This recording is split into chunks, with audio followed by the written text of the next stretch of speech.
name's Jake. For those of you that weren't here last week, I'd like to welcome you all back again. Obviously, we weren't bad enough the last few weeks. You keep on coming, so that's a good sign.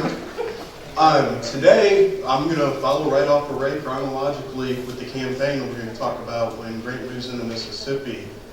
First, though, he and I traded some things we're going to talk about. He was going to talk about some of the Union Cavalry Raids, and I was going to start with Grand Gulf. Thought they might work a little bit, switching them around. So cavalry at the time, remember this is before spy planes, before satellite reconnaissance, all of that fun stuff they have nowadays. Cavalry were often referred to as the eyes and ears of the Army.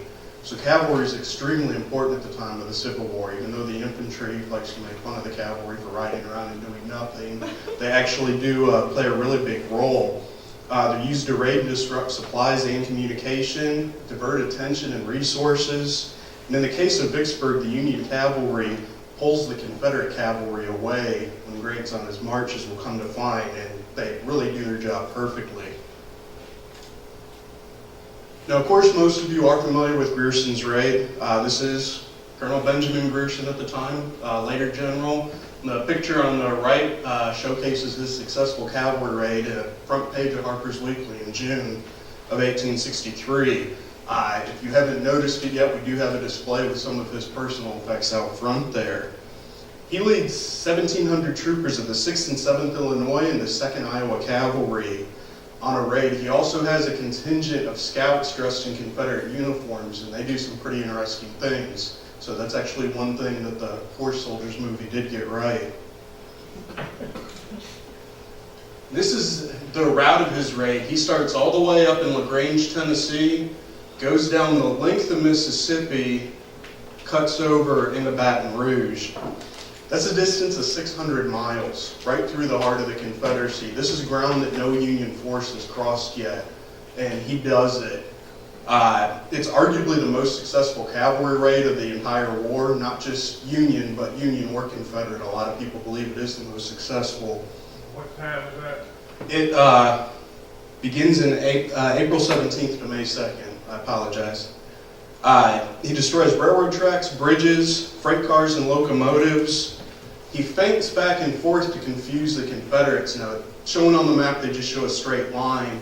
But he's often sending little groups out here and here, so the Confederates don't know which way he's going. One thing that they'll do, those soldiers that we talked about dressed in the Confederate uniforms, they actually go into, I believe down here at Hazelhurst, they ride into town in Confederate uniform. There's Confederate troops in there, and they ride right up to the telegraph office, go in and send off a telegram to General Pemberton with false information. Now, most sane people, after doing something that crazy, they'll get out of town as soon as possible. These men go across the street to the hotel and order breakfast and sit down to eat. And in the middle of that, they're discovered, so they have to hightail it after that. But they have the nerve to sit down to breakfast there. Grierson's going to lose a total of 19 men on this whole 600-mile journey, which is extremely impressive. On the opposite hand, he'll inflict about 200 casualties on the Confederates. So not big casualty-wise, but just the audacity of what he does and the confusion he spreads is the importance in this raid.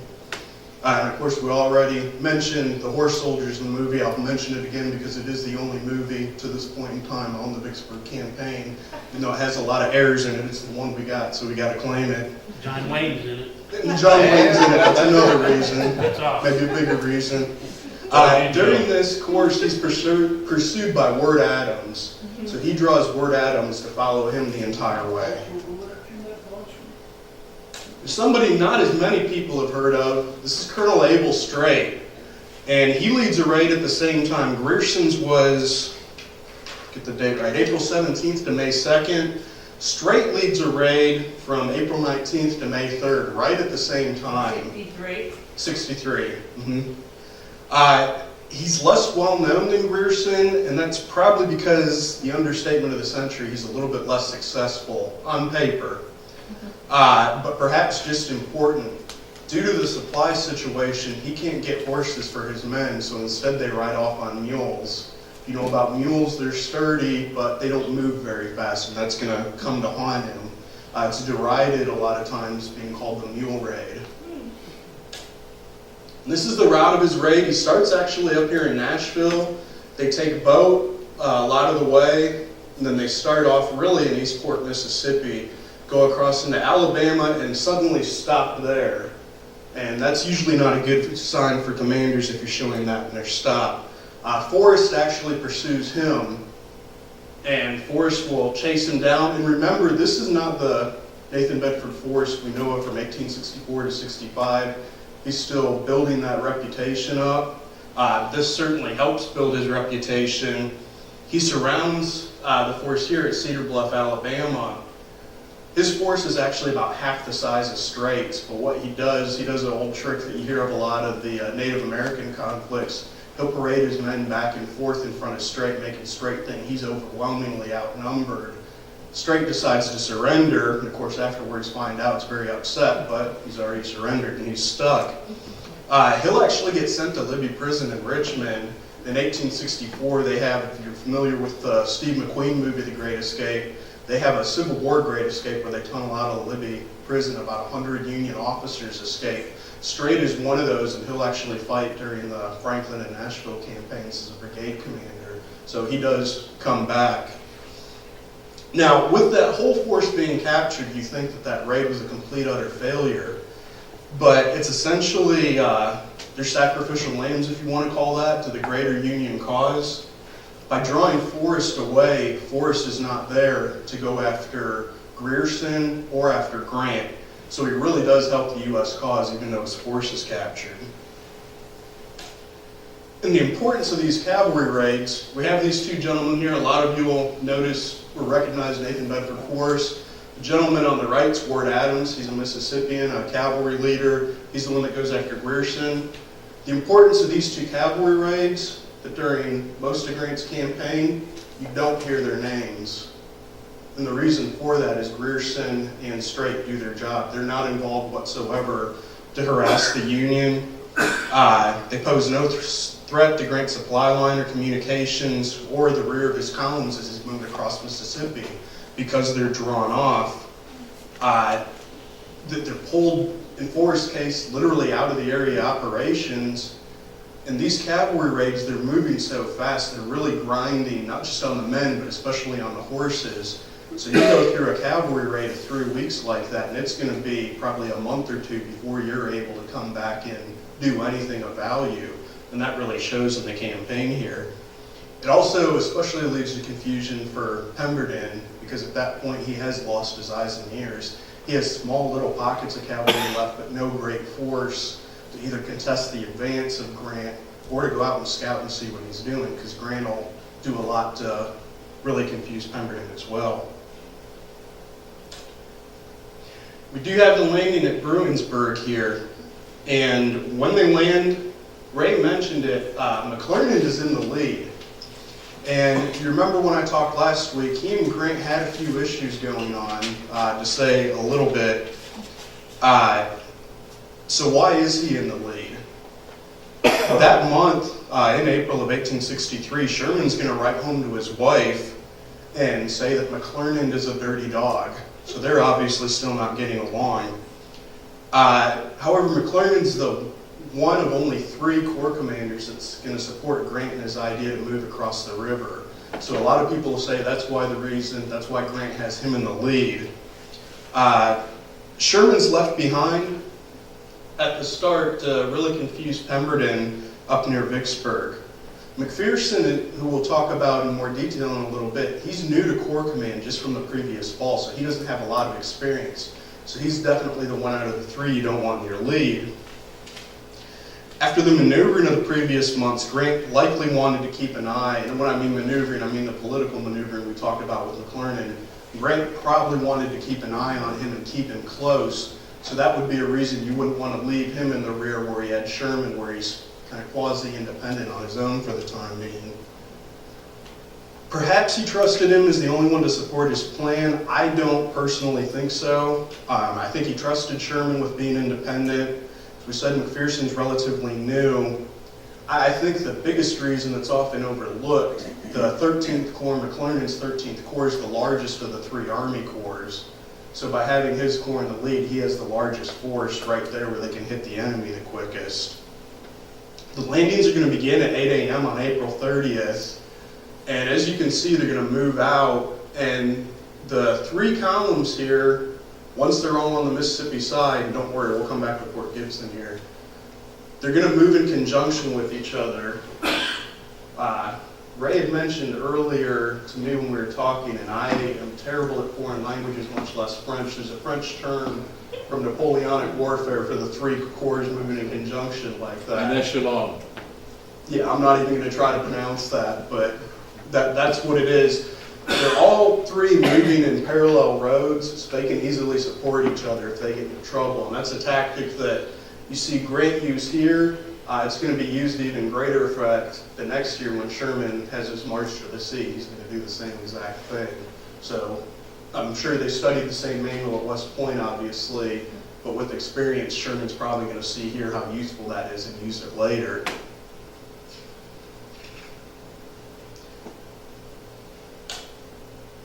And the biggest thing, this is a still from our movie, Grant is now on the Mississippi side of the river. When they cross over, that's the largest amphibious operation since the Persians had invaded Greece. You're seeing the ad for the new movie, the sequel to 300, that's the invasion that this is talking about. It's right where Grant wants to be. As we mentioned, there's no Confederate cavalry to harass him. Grant's later going to write, "I felt a degree of relief scarcely ever equaled since, now that he was on dry ground on the same side of the river with the enemy." So this is exactly where Grant wants to be, and he's really happy right now. Now contesting him, Ray mentioned him, is down near Grand Gulf. It's going to be General John Bowen. Bowen's born, I'm going to do the same thing I did last week, where I'm going to focus a lot on these individuals that are going to come up a lot in the next few weeks. Bowen is born on October 30th of 1830 in Bowens Creek, Georgia. So you know you're doing pretty good if you're born in a place that's named after your family. He attends the University of Georgia before entering West Point. At West Point, he's going to graduate 13th out of 52 in the class of 1853. He actually got suspended for a year for fighting. Got some strings pulled, and he was not kicked out altogether. But he'll sit out a year before finishing up, and he'll graduate a year later in 1853. He's going to be a second lieutenant in the U.S. Mounted Rifle Regiment, and later he's going to be adjutant in the 2nd Cavalry before he resigns in the 1850s, 1855, I believe. He's going to return home to Georgia and become an architect, which is kind of an interesting, you don't hear many Civil War generals that have been architects prior to that. He's a lieutenant colonel in the Georgia militia, so he still does, even though the militia at that time is still kind of a social club, he does stay involved with the military. He moves to Missouri in 1857. He had met his wife when he'd been stationed at Jefferson Barracks with the cavalry. She was from Missouri, so that's likely why he moves, to be with her family. When he's there, he becomes active in the Missouri Volunteer Militia. He's actually appointed lieutenant colonel and commander of the Southwest Battalion, which is down on the Missouri border, patrolling against the Jayhawkers. This is the time of Bleeding Kansas when they're fighting back and forth. So he's involved really in the Civil War 5 years before most of the rest of the country is. In May of 1861, he's promoted to command the 2nd Regiment of the Missouri Volunteer Militia.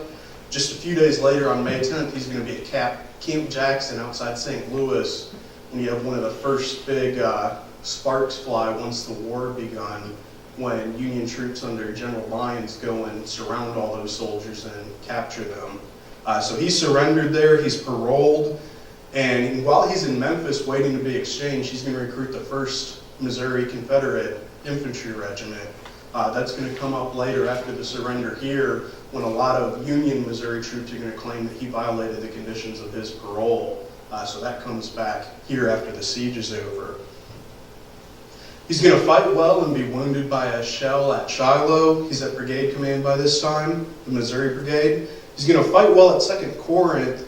He's going to get into politics a little bit by dropping charges on a superior officer, Earl Van Dorn, which never seems to go very well. The charges against Van Dorn, there is a court-martial. He's found not guilty of any of the charges, but his reputation took a pretty big beating after Corinth. He was no nonsense. He rubbed a lot of people the wrong way. There's actually a story when he's at Grand Gulf, some staff officers from another division come down. They're very upset that he's not rolling out the red carpet. This is right about the time, though, that Porter's fleet's on its way down. He has better things to do than roll out the red carpet. My personal opinion, he's the best Confederate commander in the campaign. I really think things would have been a lot different if he was in Pemberton's position. Obviously, you can't switch and play what-ifs with history a whole lot, but I do really think he's the most capable Confederate commander here during the campaign.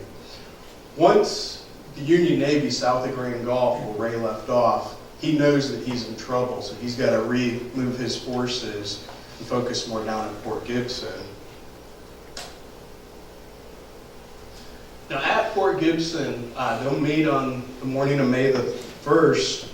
Just a reminder, Grierson's and Straight's raids are still going on at this time. Grierson's ends May 2nd, Straight's is May 3rd. So there's no Confederate cavalry anywhere to contest the landing once they're on dry ground. Now the Union troops advance on the Rodney Road toward Port Gibson. And this is the Bruinsburg Road here. And this is the Rodney Road. So they're advancing down here to get to Port Gibson. They run into rebel outposts after midnight, and they're going to skirmish with them for about 3 hours, and then things are going to kind of die down a little bit. After 3 a.m., when the fighting stopped, the Union forces are going to advance on the Rodney Road and Plantation Road at dawn, and at 5:30, the Confederates are going to engage the Union advance, and the battle ensues again. The Federals are going to force the Confederates to fall back. The Confederates established new defensive positions at different times during the day, but they can't stop the Union onslaught, and they're going to leave the field early in the evening. Now, even though they have capable people fighting there, Bowen's fighting there against overwhelming odds is the reason why they're not successful there. The terrain's in their favor. It's really rough terrain down there, just as it is today. But you essentially have 2 Union corps fighting against 4 Confederate brigades, so it's not an even match whatsoever. They're fighting essentially, you can see there's no action down in here in the ravine bottoms. They're fighting along the roadways and along the ridge tops there. The terrain, as we said, is overgrown and similar today. One Union soldier recalled that the terrain was so confusing that he rarely saw 2 men of 1 regiment together. That's how broken up they were. There's a really interesting soldier with some Union, an interesting story with some Union soldiers that find their way down in one of their ravines. Now imagine you're a young Union soldier from Indiana. There's artillery fire going off. This is probably your first battle. You hear rifles going. You can barely hear yourself think, it's so loud. You end up down in one of these ravines. You come face to face with a black bear. According to the soldier, the bear seemed worse scared than the men, and the bear took off in the other direction. But that's just one of those funny stories that pops up. The Union Army is going to lose 875 men, the Confederates 787. So fairly even casualty rate there, but the Union Army has a whole lot more to lose in this battle than the Confederates do.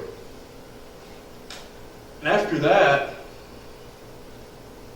that's still the movement of the armies there. Forgot there were 4 maps. I thought there was 2. Apologize. After the battle occurs, we have the latest episode of the Great McClernand soap opera. After his troops drive the Confederates away, the Confederates pull back.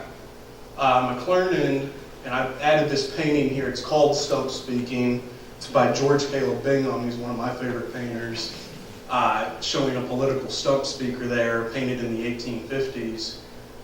McClernand, being an old politician himself, he jumps up on a stump and he starts giving, in the words of one soldier, these grandiose speeches about how great they did, everything else. Grant, probably a little bit upset, reminds him there's still a Confederate army out there that we need to deal with. So after that, they start moving onwards. What did the Confederates do? Did they go back where? Vicksburg? They went back. Well, it's not going to pull back all the way. They do go back up towards Vicksburg. One thing I will speak on real quick, you'll see it when you go into the town down there that Grant supposedly claims that Port Gibson's the town too beautiful to burn. And All likelihood, he probably didn't say anything like that. You have to remember the Union Army, despite what a lot of people say, was not going around burning every town they came to in Mississippi. They were destroying anything of military value, but they didn't go around burning things. Another myth you'll hear with Vicksburg is that the Union Army bombarded the town. Some shells went stray, but they weren't purposely trying to shoot down and blow up every house in Vicksburg. They were firing into Confederate artillery. A quick note, when they pull up, they expect Grant, now that he's on the Mississippi side of the river, to head straight north for Vicksburg. So Bowen and his troops pull back across. They want to get on the other side of the Big Black so that they can use that as sort of a buffer between them and the larger sized army, to also give Pemberton some time to rearrange and get reinforcements in there. Grant specifically does not do that because he knows he has a large army and does not want to pen them in. If you take a look at the map with the Mississippi and the Big Black, it comes down to a V at Port Gibson. It doesn't get all that wide heading north towards Vicksburg.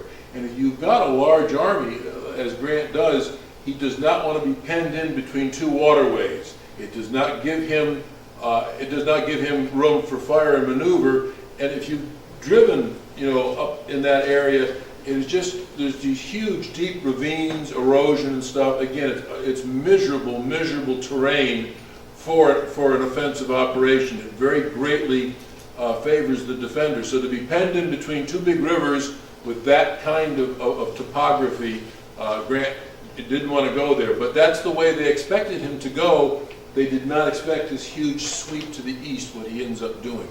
Yeah, hindsight's really 20/20 with the capabilities that Bowen had and with the troops he had. Green's Brigade and Cockrell's Brigade, which I'll mention in there, Cockrell's Brigade had been Bowen's brigade. He trained them. After Vicksburg, they go on, they're with the Confederate Army of Tennessee, and they're one of the best brigades in that army, largely in part to Bowen's training of them. But I really think with those 4 brigades he had, he could have made a lot of trouble for Grant the entire route. Every single creek you see that they have to cross, he would have been delaying them every step of the way. Get back caught up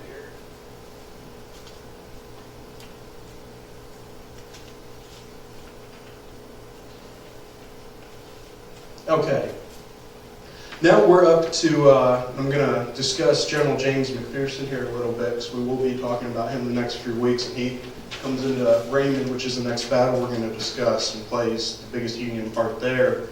He's born November 14th of 1828 in Clyde, Ohio. That's about 20 minutes from where I'm from, so I'm a big fan of McPherson. He graduated first in his class at West Point in 1853. Right after he graduates, I don't hear of this that much, so it just shows how bright he is. Immediately after graduating, he's made an assistant instructor of practical engineering at West Point, so that shows how bright he is. After that, he's the assistant engineer of the harbor defenses in New York City. In 1857, he oversees construction of Fort Delaware.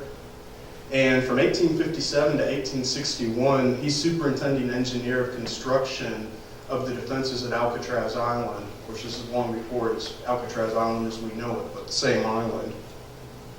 Once the war starts, he wants to transfer east from California, knowing that's where the action is, that's where promotion's going to be. So he ends up east on the staff of General Halleck. He's going to be a lieutenant colonel and a chief engineer under Grant at Fort Henry and Donelson, and also at Shiloh. After Shiloh, he's going to be promoted to brigadier general. In October of 1862, he's going to be promoted to major general and given command of the 17th Army Corps. He's popular, jovial. He's well liked by Union officers and Confederate officers from the pre-war army that knew him. If you really just look at his face there, you don't see a lot of smiles. Mostly you see stern faces in these Civil War images. But you just look at the look in his eye there and a little hint of a smile, and he just seems like a really affable person. He's that person that everybody liked. So that's McPherson. And as Ray mentioned, talking about James H. Wilson, seems like a good position to be Grant's chief engineer, because good things seem to end up happening to them. His adversary here, somebody you don't hear a whole lot about, General John Gregg at the Battle of Raymond. He's born in Alabama in 1828. He graduates from LaGrange College, now the University of North Alabama. He worked there afterwards as a professor of mathematics. He studies law after that. Math must not be his thing. He moves to Texas in 1852. He's elected and serves as a district court judge from 1855 to 1860. Then he serves as a delegate at the Texas State Secession Convention. He's going to later represent Texas at the Provisional Confederate Congress in Mobile and Richmond.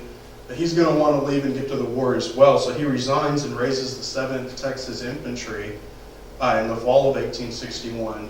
His first battle is going to be Fort Donelson and not end well. He's captured and spends some time confined in Fort Warren in Boston Harbor, so that's a big switch. That would be awful cold for him.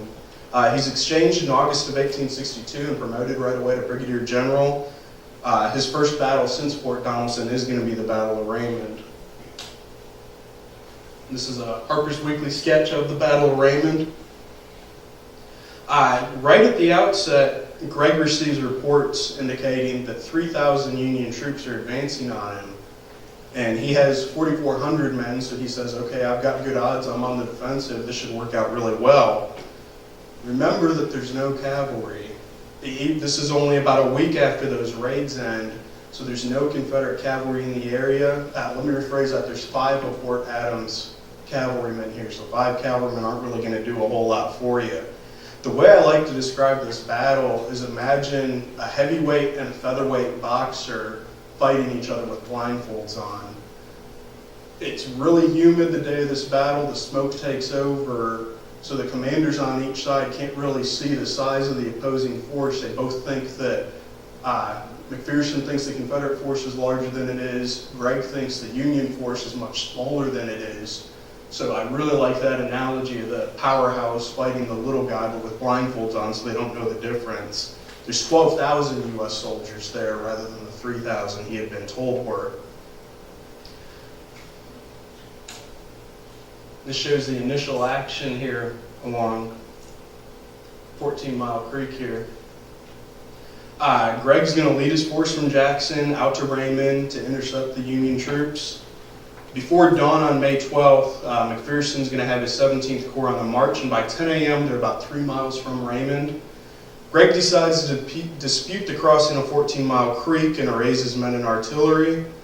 As the Union troops approach, the skirmishers under Granberry, Hiram Granberry, he actually commands Gregg's old 7th Texas, who'll later become a brigadier general. They start the fight off and open fire, initially causing heavy casualties. Some of the Union troops are going to break, but Major General John A. Logan's going to rally the force to hold the line. There's a really good quote in here. If I got the right page. Here we go. One of the Ohioans noted that the Texans didn't scare worth a cent. Their tactics, including jumping up, pushing back, forward a step, and then falling back into the same place, just as you may see a lot of dead leaves in a gale wind, eddying to and fro under a bank, often rising up as if to fly away, but never able to advance a peg. It was a question of life and death with us to hold them, for we knew very well that we would go to Libby prison if we failed, those that were left of us. If we could not stand against the scorching rifle fire which beat into our faces in that first hour. So that first hour is really rough when the Confederates rush into the advancing Union troops. The astonished Ohioan will also note that, and this is a quote you can see if you go out to Raymond on one of their markers there, he sees a rebel officer calmly stop firing, light his pipe, and resume firing as leisurely as if he had been shooting rats. Why that fellow didn't get shot, I don't know.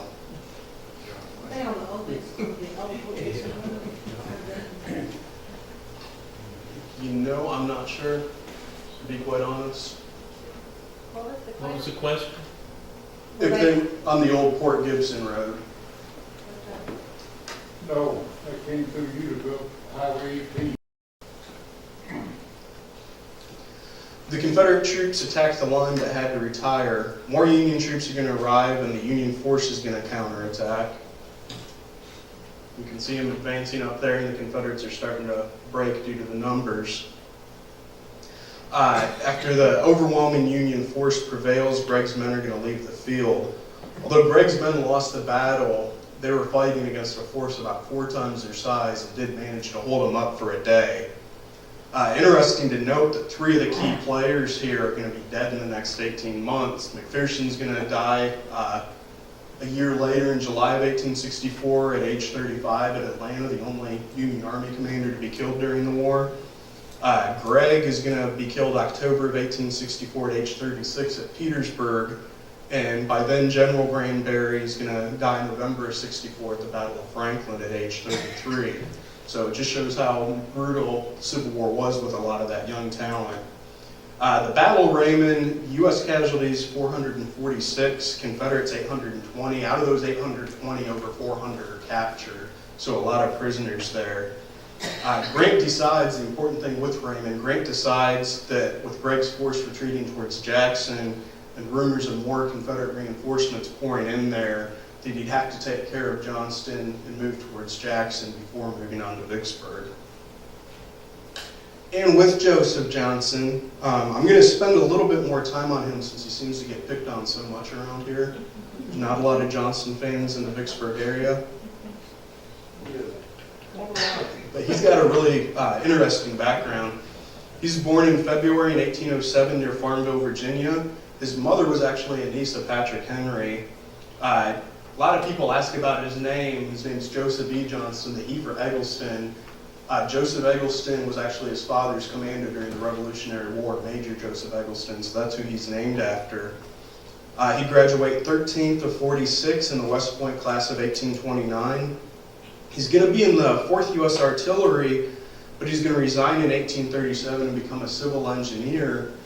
While he's working in Florida, doing some surveys, surveys through the Everglades, the ship he's with is actually going to be attacked by Seminoles. He's going to get wounded on the graze on the top of his head, a scar he carries for the rest of his life. And he supposedly makes the comment that he sees more combat as a civilian than he was as a soldier, so he might as well join the military again. And so he gets back in the Army as a captain in the Corps of Engineers. He's going to marry, and his father-in-law is going to be one of President Jackson's cabinet members. He was Secretary of Treasury and then Secretary of State. Once the war with Mexico begins, he's going to serve on the staff of Winfield Scott. He's going to be wounded by grape shot just prior to the Battle of Cerro Gordo when he's reconnoitering the Mexican position, and brevetted lieutenant colonel for that. He's going to fight well at Contreras, Churubusco, and Chapultepec, brevetted colonel for those actions. Winfield Scott supposedly jokingly remarks that Johnston is a great soldier, but he had an unfortunate knack of getting himself shot in nearly every battle he was in. One of the sadder things for him at the time of the Mexican War, and he always just seems as a really sad character and gloomy, a lot of it due to the reason he had no children. He and his wife never had any children, so it seems he paid a lot of attention to especially his nephew, Preston Johnston. He's informed by Robert E. Lee after the battle that his nephew Preston was killed by artillery fire in the Mexican War, and apparently it's so emotional that both he and Robert E. Lee just instantly start weeping over the fact, mourning for this young nephew of his. And apparently Johnston grieved for him for the entire rest of his life, so he had a very close attachment to this nephew. After politicking a little bit, after the war, of course, those brevet promotions disappear, and he's back to captain in the engineers. He argues that, well, I was a colonel, so I should be a colonel now, and after bugging people enough, it seems he is made a lieutenant colonel, at least of the 1st U.S. Cavalry at Fort Leavenworth. So for the rest of the 1850s, he's fighting both the Sioux and trying to put down the unrest that's spilling over in Bleeding, Kansas. In 1860, he's going to be named quartermaster general and promoted to brigadier general. He's actually the first West Point graduate to become a general in the regular Army. And that will also make him the highest ranking U.S. Army officer to resign at the beginning of the Civil War. He's going to become a Confederate brigadier general in May of 1861. He's going to have part of the joint command at the First Battle of Bull Run. After that, his feud with Davis is going to begin, and that, of course, plays a big part during the Vicksburg campaign with poor General Pemberton. What this begins over is the Confederate Army makes the first 5 lieutenant generals, Johnston is rated as the 4th in line because the promotions go by the day. So he's number 4. He's a little bit upset because the 3 men that are ahead of him, he had all outranked in the pre-war U.S. Army. So he feels extremely slighted by that. In any case, he commands the Confederate Army of the Potomac. There were a Union Army of the Potomac and a Confederate Army of the Potomac for a time, so it gets really confusing. He's going to be wounded at the Battle of Seven Pines during the Peninsula Campaign. After his wounding, he's going to recuperate at the home of Lewis T. Wigfall, who was a Confederate senator from Texas. This may not seem like a bad thing. He's staying at the house of a senator, living well while he's recuperating from his wound. Wigfall was probably the most open critic of the Davis administration, so that's just sending a clear signal right there that he and Davis are not friends whatsoever. Of course, Lee will take over the Confederate Army there and rename it the Army of Northern Virginia. Thus, they begin to overshadow the Western Theater for the next 150 years, and the rest is history. That November, Johnston's given command of the Department of the West, which basically stretches from the Appalachians to the Mississippi River. He doesn't arrive in Jackson until May 13th. That's just the day before the Battle of Jackson, so he doesn't arrive with a lot of time. He arrives on the same train that brings more Confederate reinforcements, the brigade under States Rights, Gist. He'd been warned about the time of the nullification crisis in South Carolina, and his father obviously was a big fan of that movement, so he actually had the name of States Rights. He didn't change his name to that. How old was he? He was in his 30s. He's also going to be one of those 7 Confederate generals killed at the Battle of Franklin the next year. I believe he was in his early 30s when he was killed. I thought when he graduated from West Point, he said like 1827 or something. No, Johnston was, but not Gist. And how old was Johnston? He would have, yeah, 60s. Math isn't my strong point as a history person, but yeah, in his 50s or 60s probably. He was old. Wait a minute. I'm not going to go there any comment relating to that. How you look at it. For the day. Not for today. And old for back then. Very political. Yeah, right. Same age as Jefferson Davis. But in Robert E. Lee, yeah, all in that same ballpark there. The Battle of Jackson occurs on May the 14th, and you're going to essentially have the 15th and the 17th Army Corps, 2/3 of Grant's army, versus 6,000 Confederates. So that's not an even match again whatsoever. Johnston essentially has Gregg, who had fought at Raymond. He's leading up the Confederate forces in Jackson. He has him fighting a delaying action while they're trying to pull out whatever they can to use out of Jackson. As you can see, they're going to fight them once again on the roadways, because those are your rapid avenues of approach into Jackson. And you can see how overwhelming the numbers here, just with the colored blocks, how many more Union troops there are than the Confederate troops. And overwhelmingly crushing them, driving them back into the defenses there. Now, with that, if Johnston would have had Gregg hold on just a little bit longer, by the next morning he could have had 9,000 men. That's how many reinforcements are pouring in on the trains to Jackson. But instead they do decide to pull away. With that, if he does hold there, once again, we don't want to speculate on what ifs. If he decides to hold in these defenses, and they're pretty strong defenses, with that force, it may be enough to allow Pemberton to pull up, and you can have Grant pinch between you, a little bit less organized than going after each of them piecemeal. But it doesn't happen. The U.S. forces are going to lose about 280 men. The Confederates 850. Again, a lot of prisoners. The Union Army is also going to capture 17 cannon. So think about what those 17 cannon could have done at Vicksburg. Jake, doesn't Johnston send back a message to Davis anyways when he arrives, said he's too late? Yeah, you're right. So I think he has an attitude problem anyway.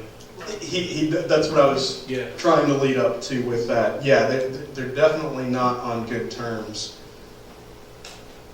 And with that, Jackson's under Union control. As I have at the top here, it's the 3rd Confederate state capital to fall to the Union Army. That's a huge morale blow all across the South. On May 15th, Sherman's 15th Corps begins destroying railroads. They destroy the Pearl River Bridge, a textile factory, an arsenal, an iron foundry, a carriage factory. I think, why were they destroying a carriage factory? That had actually been converted to make artillery carriages and limber, so that's very important to the war effort. Once again, in most cases, as you see throughout the Civil War, when you start destruction, destroying things like that, the fires tend to get out of control. And Sherman had a lot of trouble. A lot of the soldiers had found alcohol, so a lot of drunk soldiers running around setting fire to things. And also, the inmates of the state penitentiary were freed. First thing they do is go around and burn down the state penitentiary, so a little bit of a grudge there. An interesting story, you have the Confederate Hotel in town. It had formerly been the United States Hotel. Obviously, there was a switch around 1861. But you could still see the outlines where United States Hotel had been on the board there out front. And it had a reputation that the manager of that hotel had mistreated some Union prisoners after the Battle of Shiloh. So in the words of an Iowa soldier, his hotel was made of wood and was large and high so that it made a fine fire. About this time, you have Fred Grant, Grant's son. He's 14 years old at the time, I believe, rides into town all excited to capture this Confederate capital. He seems to continually get himself in trouble. He actually gets slightly wounded at the Big Black River Bridge. He finds that he's the only Union soldier, and there's a lot of Confederate soldiers walking right past where he is. But he makes the comment that he's just so small and frail looking. His blue uniform that he's wearing is all covered up with mud and dirt. Nobody pays any attention to him whatsoever.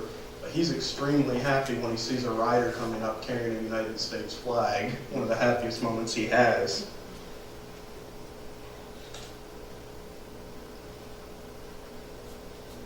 Now, Grant turns west after this, obviously. This is the big moment that he's been waiting for. And what's happened to Pemberton and the Confederate situation here in Mississippi? Gregg's brigade's virtually wrecked at the Battle of Raymond. Obviously, when you go up 4-to-1 odds and you're attacking the larger force, you're going to lose an awful lot of men. Johnston's arrival in Jackson is going to confuse Confederate options. That's forcing Pemberton to choose between what Johnston wants him to do, which is get out of Vicksburg. You're not going to do any good there. And President Davis saying hold Vicksburg at all costs. You're going to listen to your immediate commander or your commander-in-chief. That's a tough situation to be in. The logistical links east on the railroad are all gone, with Jackson knocking out, with Grant knocking out Jackson. Grant's army is positioned to keep the two Confederate forces apart. There's still some chances for that to get worked out, which you'll hear about next week, but it doesn't come true. The countryside southeast of Vicksburg stripped of supplies by Grant's army. All sorts of food resources, which Pemberton's army could really like to have once they're in Vicksburg, are not available. And keeping them from the hungry Confederate soldiers. By giving up quickly on Jackson, and for that matter Vicksburg, Johnston robs Pemberton of thousands of troops, cannon, ammunition, and equipment. When he moves to Canton, he essentially takes himself and the troops with him out of the campaign. They do show up later on, but they don't do a whole lot. In his defense, however, he does prove to be right that as soon as Pemberton goes into Vicksburg, it's a matter of time.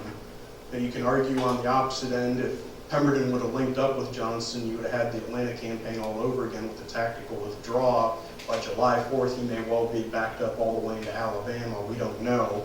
But what we do know is that Pemberton is forced to surrender. Michael Ballard will write in his conclusion on the chapter when he's talking about the Battle of Raymond and Jackson, that all these issues I just spoke of were the facts. Pemberton had to deal with them, and given his lack of confidence in himself and the absence of rapport with his generals and his men, he had extraordinary difficulties to overcome. Whatever decisions he made would be both guided by and exacerbated by his pledge to Jefferson Davis to defend Vicksburg, and Johnston's view that Vicksburg was not worth risking an army to defend. The situation would have been daunting to a general with greater capabilities than Pemberton. He would do the best he could, but circumstances and his own shortcomings doomed his efforts. That's essentially the story to this point. One quote I forgot to mention when I was talking about the Battle of Port Gibson, Bowen's men are retreating back towards Vicksburg. There's a Confederate soldier, even if at that point, that's saying, what are Pemberton's motives? Is he really the best person to be leading us? You see a lot of that come up after Champions Hill, especially after the Battle of Big Black River Bridge. Even after the Battle of Fort Gibson, there's already a lot of Confederate soldiers losing faith in their commander, which isn't a good sign for the rest of the campaign. Does anybody have any questions? Yes, ma'am. Pemberton's monument, or what, tell me what they have here in the park for him, and who funded it? There's a monument for him. He's one of the monuments in the park that's actually funded by the U.S. government. One of the three. One of three. Oh, okay, That no Confederate state would pay for a monument for him. because And, he was from Pennsylvania. yeah, and obviously Pennsylvania didn't want to fund a monument to a Confederate general, so, yeah. And it's not an equestrian statue either, it's just him standing there. What are the other monuments that were funded by the federal government? You have the Navy Monument, what's the Arch. The arch. The Yeah. Peace Union Arch, the U.S. Navy Monument, and John C. Pemberton were the three federally funded monuments. So he's really the only person monument. Man without a country. No. Yeah, he's actually buried, he ends up in Pennsylvania after farming in Virginia after the war. He's buried in the same cemetery as George Meade, and when it's time for him to be buried, there's a lot of people very upset over him fighting for the South, even, a couple decades later.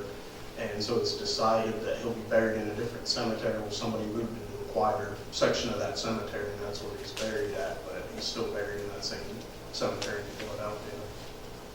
The Pembertons were a very prominent Philadelphia family, even to this day. So for him to turn against not just his native state in the North, but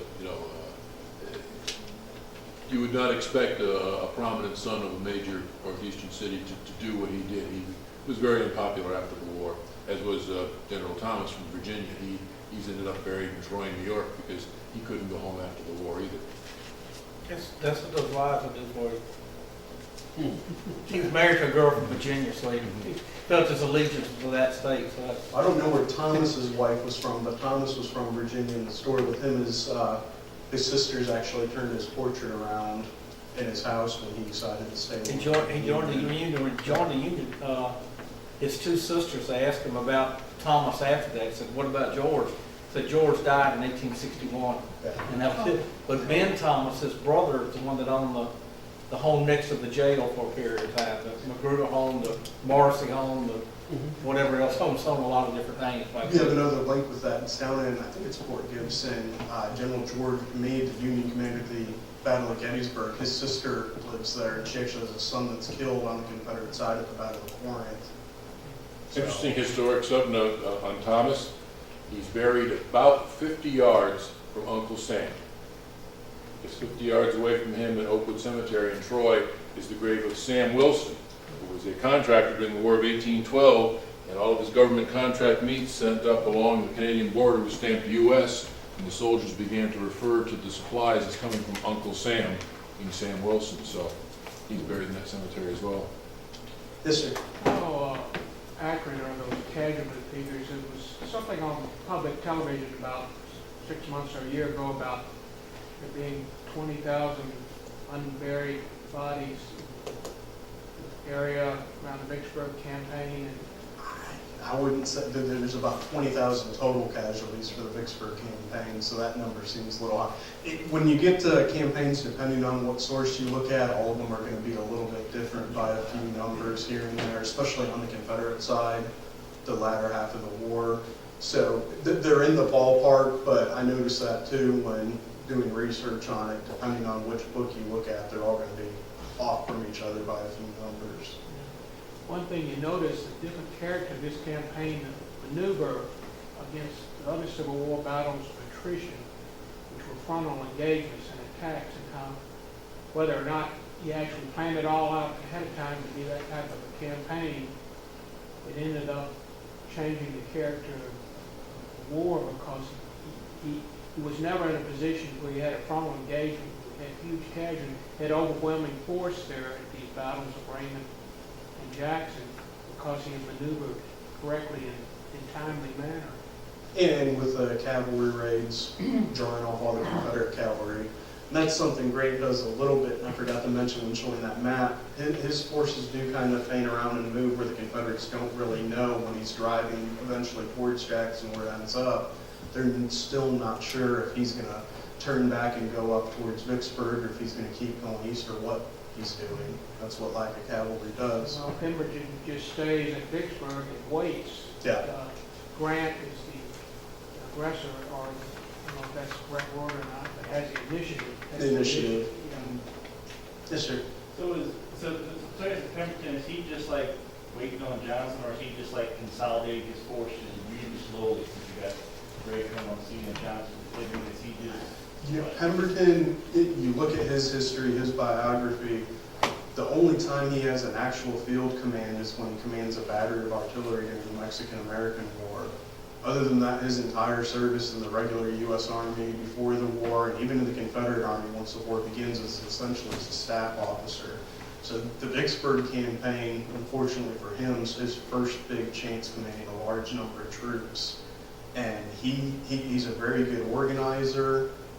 In the rear area, that's where he likes to be. Unfortunately, doing that at the time of the Civil War, you're going to be out of communication quite a bit. So he stays in Vicksburg almost until it's right around the time of the Battle of Jackson, where he decides to move out, and they'll meet up and go about it next week at Champion Hill.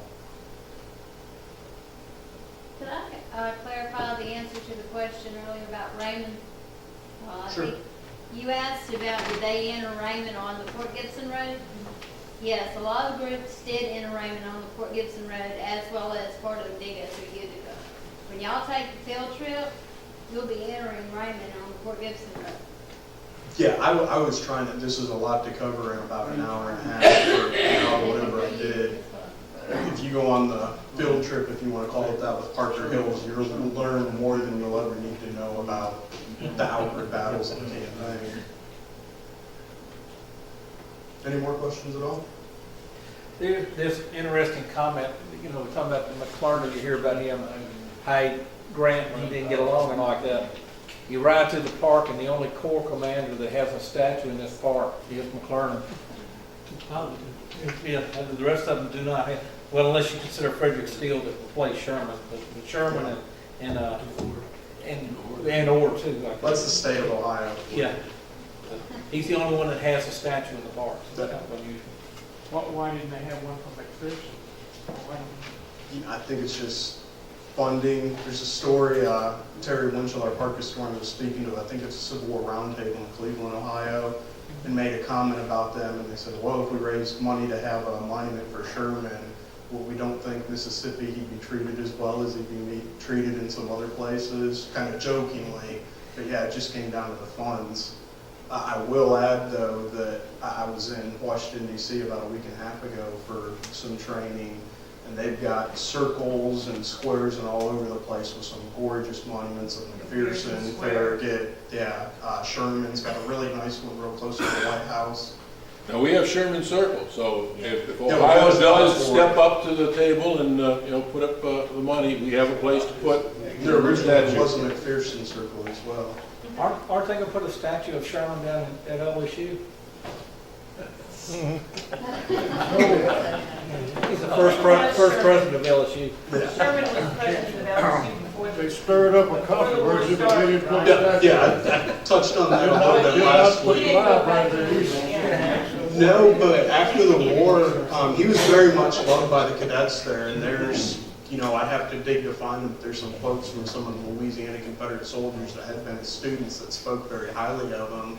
After the war's over, I think I mentioned it last week, he somehow procures 2 cannons that had been used by the Confederates to fire on Fort Sumter in April of 1861, and he donates them to the university, and they're actually outside the military science building to this day. Yes, ma'am. Since everybody knew that Vicksburg was so important, and apparently most people felt that Pemberton was not a very good officer, was it ever considered replacing him with someone who was? That's where you get into a lot of the, if you want to call them politics of the Confederate high command. Jefferson Davis seemed to appoint people that had been really good friends. He'd been friends with Pemberton before the war. One of the worst appointments he probably makes right at the start of the war, he gives Leonidas Polk command of one of the most strategic areas up on the Kentucky border, and he's the one that breaks Kentucky's neutrality, and Kentucky officially comes into the war on the side of the Union, although it's a border state and a lot fight for the Confederates. Leonidas Polk had served in the U.S. Army all of one day after graduating from West Point. He resigned, and he became a bishop in Louisiana. He actually lays the cornerstone of one of the churches here in Vicksburg. But that's the nature of his appointments. Probably the most glaring example, other than Polk, is Braxton Bragg, who's in command of the Confederate Army of Tennessee from late 1862 up through the Battle of Chattanooga, the fall of 1863. His officers write petitions to get him removed. There's almost open mutiny amongst the officers for a few times. Davis actually comes down to Chattanooga while the Union Army of the Cumberland's trapped there and sees the state of things, and he still keeps Bragg in command. It's not until when Grant moves east there, you have the Battle of Missionary Ridge, the Battle of Lookout Mountain, they drive the Confederates away. It's not until after that that Bragg is removed from command. Johnston's actually put in his place. Bragg's out of the picture, but not out of the picture. He goes to Richmond, and after doing all these, I'm being sarcastic, wonderful things for the Confederate war effort, he's becomes Davis's top military advisor for some reason. That's the position he's put in. So Davis just doesn't make very good decisions as far as some of his top people. The obvious exception to that's Robert E. Lee, but he's not even the first choice. Johnston is. Did you say that was a McPherson circle?